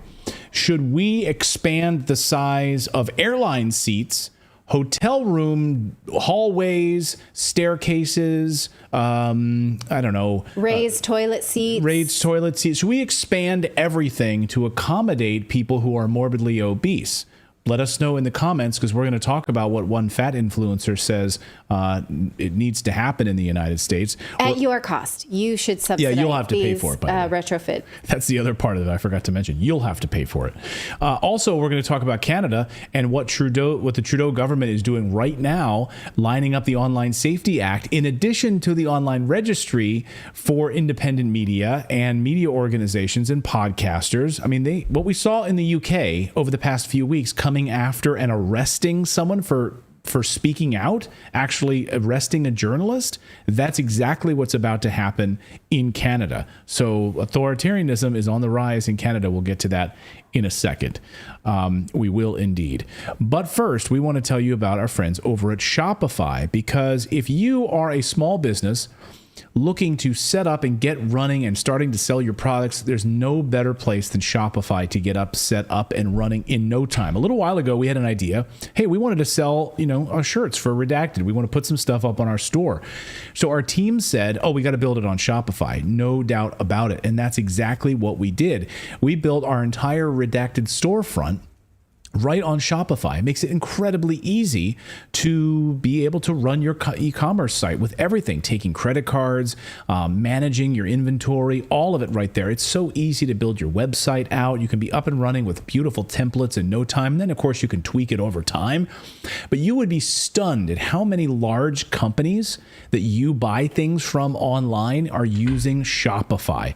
That's right. Shopify is the commerce platform revolutionizing millions of businesses worldwide. Whether you're a garage entrepreneur or an IPO ready, Shopify is the only tool you need to start, run, and grow your business without struggle. And once you've reached your audience, Shopify has the internet's best converting checkout to help you turn them from browsers to buyers. So right now, all you need to do to sign up for a $1 per month trial is go to shopify.com/redacted, all lowercase. Go to shopify.com/redacted to take your business to the next level today. Again, that's shopify.com/redacted. And you're going to get $1 per month trial period to get started with your business today. All right, well, the price of airfare and hotels may go up if one plus-size influencer has her way. She wants special treatment for bigger bodies, such as free airline seats, free hotel room and upgrades. And also, hotels should also always build wider hallways and elevators. She realizes that all of these retrofits will be expensive, and she says that's just going to make it more expensive for everybody. Are you okay with that? You want to pay some more so that all existing travel amenities can be made bigger for bigger bodies. Well, that's what she says. We've shown you before Jalen Cheney. She's a plus-size blogger who launched a petition that the FAA would require all airlines to offer plus-size people a second airline seat for free. She says that there's no reason I should be forced to fit into one seat. I should always get two. To which I say, you never traveled with a small baby and had a lap infant. Like, I would have liked that second seat for free too, but that's not how it works. Now, she said this back in June, and now she has over 18,000 signatures. Oh, in June she did. Now she has over 35,000. She also says that she's making over 6 figures as a brand influencer with brands such as Google, McDonald's, Afterpay, Poshmark, and Hilton Hotels, because she goes on her TikTok and Instagram and advocates for basically retrofitting the world for bigger bodies. And they love that. Let's just be clear about this, right? I said this before, and I'll say it again. Of course, these brands want a fat influencer to push their processed foods, right? Because more people, they want fatter people, right? This is the idea. And so, of course, these big brands like Unilever and so forth that own all of these processed food brands under their umbrella. Right, McDonald's. They would absolutely love for a fat influencer to get up there and say, hey, just, accept me, accept my body, accept it. We should all have this fat acceptance. Of course, these big brands that sell processed food would love that. Sure. They can sell more processed food and get away with it. Yes, you're making a valid point. She doesn't call herself a fat influencer like the woman we spoke about last week and Unilever. She calls herself a plus size inclusive body advocate or something like that. It's a much softer landing. And I'm not here to take her down at all or be mean. I do not want to be mean. She's choosing to live this way. She should have the right to live this way, right? And she has the right to make money off of her channel just as much as this woman here. This is Eugenia Cooney. You may have seen her on TikTok. She is basically the opposite. She's dancing to Selena, but I've taken the music out so we don't get a copyright violation. She has 2.4 million TikTok followers. Obviously, now, hasn't TikTok also banned her or taken her down? She's back. Yeah, I don't know. Maybe she was, I think, banned from Instagram as well. I mean, neither of these people should be influencing people, in my opinion, or perhaps we can discuss that because clearly they're both pathological. But they have the right to their channels and to live this way. They have a right to free speech, right? Right. They have absolutely a right to free speech. I think it's interesting. A couple of things. Can we say this? Is that if they banned her because, for whatever reason, if like TikTok banned her because they thought that parading around like that is incredibly unhealthy and you're like a walking skeleton, Then why the opposite is allowed? Then why the opposite is allowed, right? I mean, I'm saying both are incredibly unhealthy, right? So, but TikTok is like chosen to like one extreme only. To ban one extreme, a walking skeleton, and then the fat influencer is fine. Like we can promote that. It's just, isn't it funny to think about? And can we apply the same tenets of acceptance to Eugenia Cooney? Like, well, you want to live like that. You want to never eat and look like you're about to fall over by a stiff breeze all the time. I don't know. We should be accepting of anorexic bodies. Okay. I mean, I guess clearly we are because, she's got a channel that's popular. Now, we'll talk about media roles later. So what Jaylen Chaney, back to her, is saying that we need to reorder society. She already went to airplanes, that she wanted wider airline aisles between the aisles, and she wanted bigger bathrooms, much bigger bathrooms, and she wants a second seat for free. Now she's saying we need to advocate for hotels to be size inclusive, and listen to how she says that can be the case.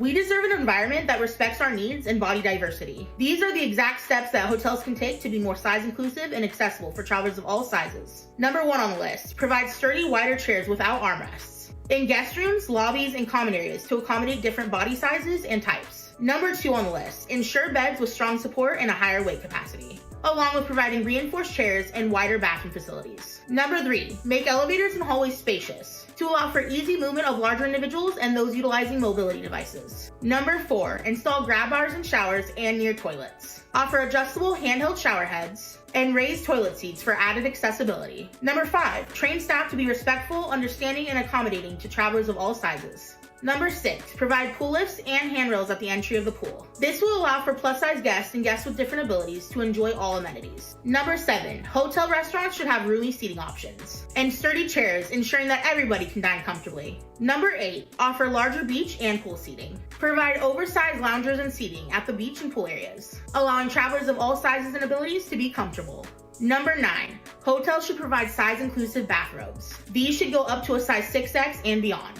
And hotels should also provide bath sheets or plus-size friendly towels so that travelers of all sizes and abilities can use them comfortably. And last but not least, this is an important one. Display clear and accurate information on these amenities on hotel websites. Include weight limits, seat dimensions, and things like that. And include information on the size-inclusive amenities available. This will help plus-size travelers make informed decisions. By implementing these size-inclusive hotel amenities, hotels can become more inclusive and accommodating. Be sure to hit that follow button for more plus-size travel tips and share this with someone who you think would help.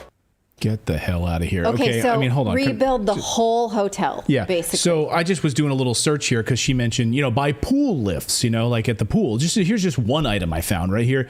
Here's one little, this isn't even like a proper professional one. $13,000 just to put in a pool lift. And you know how often those things break? You always see an out of order sign on them. It's wrapped in police tape because it doesn't work. Yeah. Yes. So just buy a couple of those and then buy, handrails for your bathrooms and buy, So she wants the whole hotel built. Yeah, she basically wants a whole hotel rebuilt. Every hotel. Just think about New York City for a second. Okay, those hotels. Yes, I would love larger elevators in a New York City hotel. If you go to London, you would love larger elevators in a hotel in London. Ain't gonna happen. The city is hundreds of years old. You're not getting new giant elevators. That's not going to happen. And who's going to carry the burden of this cost because you want to travel more easily because you're morbidly obese? I mean, really? And you want us to pay for this? Well, she has admitted that demanding more for obese people will mean increased costs for everyone. She said that when advocating for free seats on planes. So yes, non-plus size people will pay more. She's A-okay with that. And then also, no chairs should have armrests at all. So if you're the kind of person who likes an armrest, that's a bigoted thing. Let me just say this. Chairs without armrests are the worst. Natalie once, when I first... No, don't talk about the uncomfortable couch. Natalie had a couch that she bought, and it was one of those couches that had no armrests. And I don't know what convinced her to get it and buy this thing. It was back when we were dating. At a trendy... It was one of those trendy West stores. Village furniture store that I bought in New York City. And I was like, that looks good. And I called it the uncomfortable couch because you couldn't sit and rest. It was like you're in a doctor's office waiting to go get your teeth cleaned or something. So chairs without armrests, the worst, right? And just because you are morbidly obese, now you want all hotel chairs to be accommodating for your waist? It's absurd. Right. Bigger toilets, she says, bigger bathrooms and towels. I guess beds have a weight capacity that she maybe has exceeded in her past or knows that she can. And so she has to, we need reinforced beds now. Again, that means if you're not obese, you should subsidize travel for people who are. And think about how this would extend beyond travel, right? Because if it's just the travel industry, then it's going to have to be done for government buildings, office buildings, schools, public transportation. Here's an idea. Police and fire departments. Like, you can see her saying, like, you need, fire departments to have this evacuation plan for bigger bodies, how that's going to go, right? There's nowhere this ends. No. And then cities, of course, then have to foot the bill for this, right? They have to go in and buy all sorts of additional equipment in order to remove a large body from a building, right? Who's footing the bill? The taxpayers are going to foot that bill in that community to get some sort of a large conveyor belt contraption to remove a person from a third floor burning building, right? We now need some sort of a special forklift to go up and get this larger person out. On top of which, now I lost my train of thought. It was a good point, and I lost it. All right, well, hold on. Maybe you'll get it back. I want to remind you how CNN covered her story a few months ago when she launched the FAA petition. They had this expert saying, I'm concerned to see this type of an argument being advanced where immutable characteristics of a person are being used for assessing fees. It can be a slippery slope. They're saying that an airline should not charge her more for an immutable characteristic. So according to the liberal media, being overweight is immutable. You cannot change it. Your gender, mutable. Change that. So immutable, right? You cannot change the fact that she's morbidly obese? That this is an immutable characteristic, and that you should not be charged more for something you can't change, like, I don't know, being big boned or whatever. These are truly confusing narratives. Okay, I remember what I was going to say. All and right, I think it's worth. I'm glad we waited for it. Let's circle back. Brilliant idea. No, the idea that we live in a capitalistic society, right? So if there was such a demand for large airline seats, why? Hey, they launched Hooters Airways. Right? Yeah. That didn't do so well. I never flew on Hooters Airways, but there's low-cost airlines that are successful. Pet Airways. I went on Pet Airways one time to do a segment back on my old Fox days. But why not create Jumbo Jet Airlines and call it, and it's for overweight. We have plus-size stores in the mall. There's plus-size stores. They're in the mall and people shop there. We could create Jumbo Airlines. Right? Mm-hmm. Jumbo Airlines, and they cater to jumbo sized passengers. Sure. Why not? Why not? Right? And then they pay for their own retrofitting.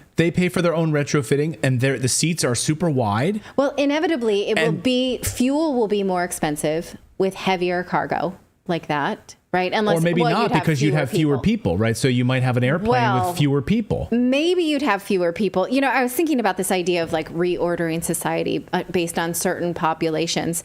And I thought, well, okay, if she gets her way, the world is reordered for bigger people. But what about people with dwarfism?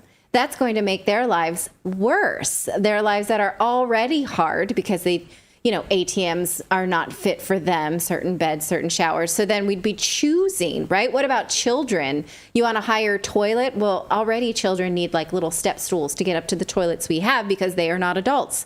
But sadly, obesity is way more common than dwarfism. So we are choosing like which population, right, might need more attention.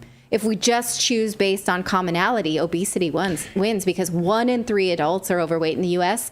and only 1 in 15,000 has dwarfism. So statistically, J-Bay has power in numbers. Well, it'd be interesting because in the United States, we love the tyranny of the minority right now. We love things that are, there's one person out of 1,000 who's crying in the street and yelling about something, and then we cater to that one person who wants to identify as a dog, right? So now we need to put grass patches in every courtyard, or some person wants to identify as a cat, so we need to put litter boxes in hotel lobbies now, one person out of 10,000. So we cater to the minority of people in the United States. So the fact that there's a majority of obese people, it's kind of odd that we're actually going along with this. But on the dwarfism piece, I have a lot to say. I'm thinking about, should we just start to put stools in front of every ATM machine now? We have to retrofit everything because of dwarfism in the United States? Well, I don't think there's even an advocacy movement like that. I mean, maybe there is, and I just don't know, but I have not heard advocacy for other special groups like this. When we spoke about this back in June, I left the last word to Douglas Murray, who talks about going at the speed of the slowest kid in the class and the consequences for the majority of us who say, okay, I will never sit in chairs with armrests anymore. Okay, I'll pay more because these places are too small and the whole world needs to be engorged, right? I'm going to do that again. I really like this bit of a speech that he gave earlier this year, and let's just leave it to him. What would we be doing? What would we be striving for and seeking to achieve in a country like this one? What would be our aims? What would be our ambitions? What would we wish to become? The left is making us go at the speed of the slowest kid in the class. And we need to say, we don't have time for this. The left talks about unleashing talent, but nowhere where their attempts have been made has it yet worked.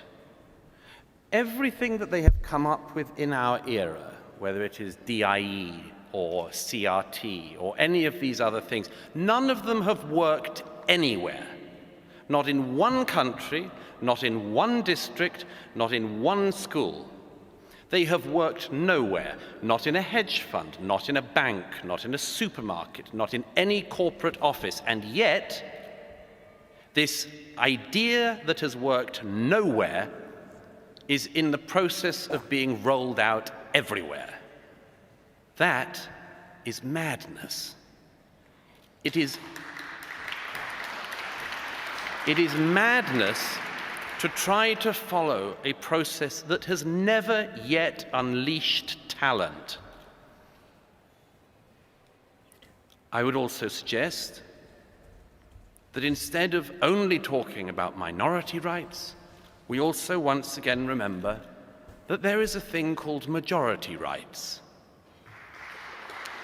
That as important as minority rights are, majority rights matter as well. You might like to help 0.2% of the population, but how about giving a damn about 51%? Right, so that's a great point. What about the 51%? What about the majority? Are we so focused on, the special needs group that we forget that there's an entire population and we could be doing other things that are much more productive? So let us know what you think of this in the chat below. Yeah, unbelievable. Someone in the chat said, a lot of people totally agree with us on this. One person says, does Clayton hate fat people? Absolutely not. I'm overweight, so You're not. I'm not morbidly obese, but I guess, I feel I have a little extra pounds. But no, I don't hate it. What I don't want is someone forcing businesses to, or taxpayers to have to foot the bill for things that are absolutely, absolutely ridiculous. I mean, I don't know what else to say it. I mean, and I have a close family member that has fought diabetes since, they were young, and it's excruciating to watch because of weight problems, and this person has kicked it, and I'm so proud. I've shared stories about this on my Twitter feed, but nobody wants to live like that. It's incredibly painful, and you can lie to yourself and say, well, this is how it is, and I'm okay with it, but your joints hurt. You feel awful. Everything's inflamed. I, don't want anybody making fun of anybody, but I don't want anybody to live in pain like that. And we don't want people to have to then change everything about their business because someone wants to live that way and be an influencer on TikTok. and tell us that we need to, now everyone should feel fine about eating processed food, and we need to retrofit every hotel, and you need to get free airline seats for everything, and every handrail needs to be changed, and ramps need to be built, all because you are morbidly obese. Like, it's, Yeah.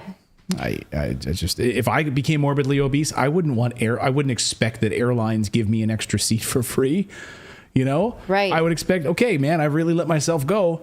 I have to pay for 2 seats now. But I'm still in the mindset, like when we lived in New York City, there was this uppity woman who always was walking her dog and get really upset, like at yielding way to my stroller. And I had a small baby, and she would be like, oh, of course, babies are more important than dogs. And I was like, that's right, my baby is, and because it was like a power struggle. And so I still kind of feel that, like, if you're a mom of small kids, you should get the extra seat, not someone, like if we're really giving away extra seats, it should be to lap infants, not to, people with larger bodies. That's how I feel privileged, about overweight, it. yeah. TikTok influencers. Anyway, let us know your thoughts on this. By the way, kind of an update on Speaker McCarthy being ousted. I don't know how many of you tuned in just a few minutes ago, but yes, Matt Gaetz, they vote in the House floor. Speaker McCarthy is out. And diving through the historic nature of this vote, this is the first time. It's come up 3 times where there's been a vote to vacate the House speakership. Oh, it's the first successful vote. It's the first successful one. The last time that this even happened, that it got to a vote, was in 1910. And that was overturned, so that didn't even happen. 3 times it's been brought up in American history, never has happened before. This is the first time that a Speaker of the House has been ousted. I think my history is correct on this, but the last time that it was even tried was 1910. So Speaker McCarthy, out. It's sensitive. You're in a sensitive mood, darling. Go put your Ukraine flag pin on and walk around Washington, D.C. See if you can get a lobbying job. I am not sensitive at all about that. All right, we got more news to get to here on your Tuesday. We're going to talk about the Canadian government and Trudeau locking down on journalists and independent media. But first, we want to tell you about our friends over at Lear Capital, because right now, this is what the fight was in the House of Representatives. It was about the devaluing of the U.S. dollar, borrowing money from China in order to send money to Ukraine, and devaluing the U.S. dollar, $33 trillion in debt. No wonder gold prices are going up. Silver prices are going up. The value of actual hard assets like real estate, gold, silver, tangible items is more valuable than ever right now. And if you're tuned in, you know experts are predicting a massive recession into 2024. You're already seeing multiple. So Biden likes to talk about Bidenomics, right? Oh, there's so many jobs right now. Everyone's got so many jobs. Yeah, that's because Americans need 3 jobs to do what 1 job used to do. Yeah, so 2024 could be worse than this year. And if you invested in gold, though, you would be protected from losses while other investments have fallen. If experts are right, we are going to get this recession in 2024. The signs are on the wall right now. The writing is on the wall. If you're interested in investing in gold, the team over at Lear will help you start purchasing precious metals or converting part of your IRA or your 401k into a gold and silver IRA. So if you got an old IRA just sitting there doing nothing, you can actually convert it to a self-directed IRA, and then you can invest in precious metals. You can invest in things like real estate, all of it. And you can call Lear Capital today, that 800 number that's on your screen. It's 1-800-613-3557. Or go to LearRedacted.com. And right now, if you buy an ounce of gold, Lear Capital is giving away a free ounce of silver. That's incredible. Literally free silver that you can sell immediately. You can keep it. You can do whatever you want with it. Free metals right now. There are a lot of gold companies to choose from. Lear Capital has over 25 years experience, thousands of 5-star reviews, risk-free guarantee. It gives you 24 hours to review your purchase before committing to it. Lear Capital is a top choice when buying gold and silver. So call them today, 1-800-613-3557, or go to LearRedacted.com and get your free gold and silver investors guide and get up to $15,000 in free bonus metals with a qualified purchase. Once again, 1-800-613-3557, or go to LearRedacted.com. Well, the World Economic Forum is pushing for more censorship worldwide, and they are getting it. They're getting it at the hands of the Trudeau government. Justin Trudeau, of course, a protege of Klaus Schwab and the World Economic Forum, lied right to our faces once again. I know it's hard to imagine that Justin Trudeau would lie to us. They told all of us that their new censorship plan in Canada would only target large social media companies. Well, now we know that that's not true, that the Trudeau government is now demanding that independent news media and podcasters register to be regulated with the state. As journalist Michael Schellenberger reports, the Trudeau simultaneously demands crackdown on independent news and podcasting. And of course, this is all part of this World Economic Forum plan. But it gets worse, as David Clayton, independent journalist and writer at the Post Millennial, joins us from Canada to talk about. David, so it's not just the online safety piece of this. It's not just the registration of the podcasters and the media, but there's a whole other, even more nefarious piece of this. Can you break it all down for us? Yeah, it's quite fascinating because I went through everything the CRTC is pushing out yesterday because I wanted to be accurate and complete and to actually know what they are saying. There's a lot of things being said out on social media. A lot of journalists are very upset. But here's what it comes down to. The CRTC is creating a registry, an online media registry. And that, for a lot of Canadians, reminds us of that gun registry that the Liberals created that was so controversial and was actually ended under Stephen Harper. Trudeau's back again at that. But what's going on with this online registration is that the CRTC is suggesting that it won't affect you if you're not making $10 million or more. However, you've got to read the fine print. And the fine print definitely says that this is a comprehensive online news registry.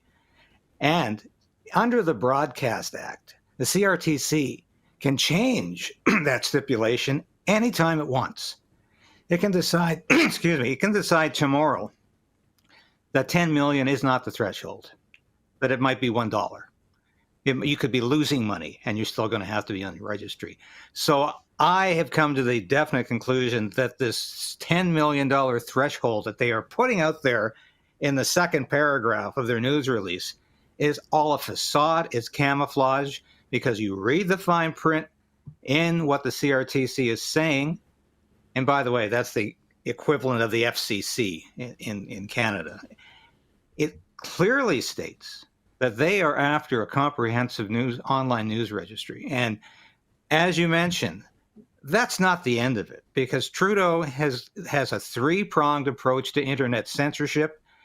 And like the UK, like Australia, New Zealand, and other so-called democratic countries, he's coming out with the Online Safety Act in addition to this Online Streaming Act, which will effectively outlaw disinformation. And that disinformation is not defined in the bill.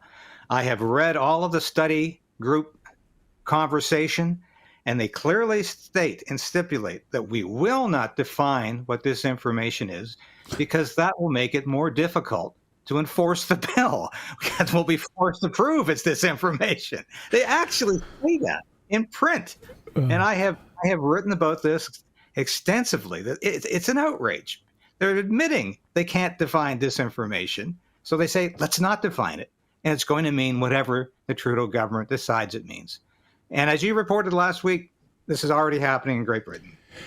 Right. So this is happening in Great Britain. I want to circle back on this disinformation piece because what recourse then do court systems have? I mean, what recourse does a podcaster or a journalist have to fight this? I mean, they're going to have to spend a lot of money defending themselves. The government will come in. They will level like an attack on a particular journalist or a podcaster or whatever, and they'll call it disinformation. It could end their channel. It could wipe them off of social media, whatever it happens to be, and then they're out. And, you know, you and I both know journalists are not exactly Scrooge McDuck swimming in giant vats of gold coins, right? It's not an incredibly lucrative business, you know, unless I guess you're some large corporation like a Murdoch-run corporation. So they don't have the money to defend themselves. And they're going to go up and say, well, this is not disinformation. But of course, it's the amount of money they'll spend on lawyers to try to defend themselves against something that they can't even define. Well, there's a history of this in Canada already, and it's called the Human Rights Tribunals that have effectively choked free speech for years. And what happens is you can be hauled before a human rights tribunal for offending somebody based on whatever the criteria happens to be by that offended individual. And you end up spending a lot of money in court. It's not even a criminal offense, but you end up spending, as you say, a lot of money you don't have defending yourself. So what's going to happen with this online safety bill? Clearly, this could be a criminal offense that could amount to jail time. We're going to start incarcerating journalists for writing, talking, broadcasting, televising disinformation, which will not be defined. This is a frightening concept, because if I want to suggest that Ukraine is losing the war with Russia, the Trudeau government will surely label that as disinformation, because Justin Trudeau honestly believes Ukraine is going to win this war, and there's no way they can lose this war. And if I say otherwise, well, that's clearly disinformation.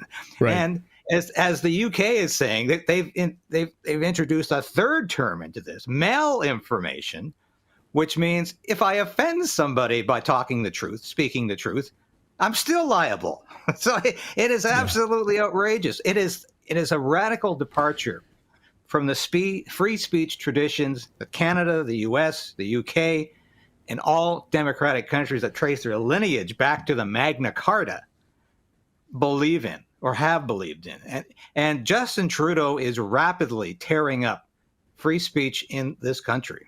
Well, he is maybe arguably the biggest purveyor of disinformation in Canada. We saw during the trucker convoy labeling just white supremacists, extremists. The list was endless. Anti-Semites. I mean, the list was endless of what disinformation was put out there. So I guess if you're a journalist and you reported on the fake information and you uncovered that they're not white supremacists, that's not exactly who was in the trucker convoy, you're basically an enemy of the state, which is exactly what happened in the UK. You mentioned Britain, and last week we reported here on Redacted about a UK journalist who was live streaming at the time and was reporting on the war in Ukraine and some other things, when basically got a knock at the door from the British government and was arrested. And so that's really what could happen here. I know it sounds like, oh, that's just something that happened in the UK. No, the exact same thing is now coming to Canada. Can you explain that piece of it? Well, that's part of Trudeau's Online Safety Act, and it's called the same thing as the UK has chosen to call it. I haven't yet to see the term malinformation being used in Canada, but give it time. And as you say, Justin Trudeau is an expert at one thing. He's incompetent at just about everything he tries, but he's an expert at one thing, and that's projecting his own faults on other people and projecting his own authoritarianism on other people. So when he talks about all of these nefarious journalists out there producing disinformation, misinformation, Russian propaganda, all he's doing is admitting that that's all he ever does, is produce disinformation. And that's all he can talk about, is material like that. But if we think it's bad with this Online Streaming Act, that online news registry is a very bad thing, certainly this idea that we can be potentially locked up or fined, it doesn't really matter, because the essence of this act will be to destroy independent journalists. That is Trudeau's aim.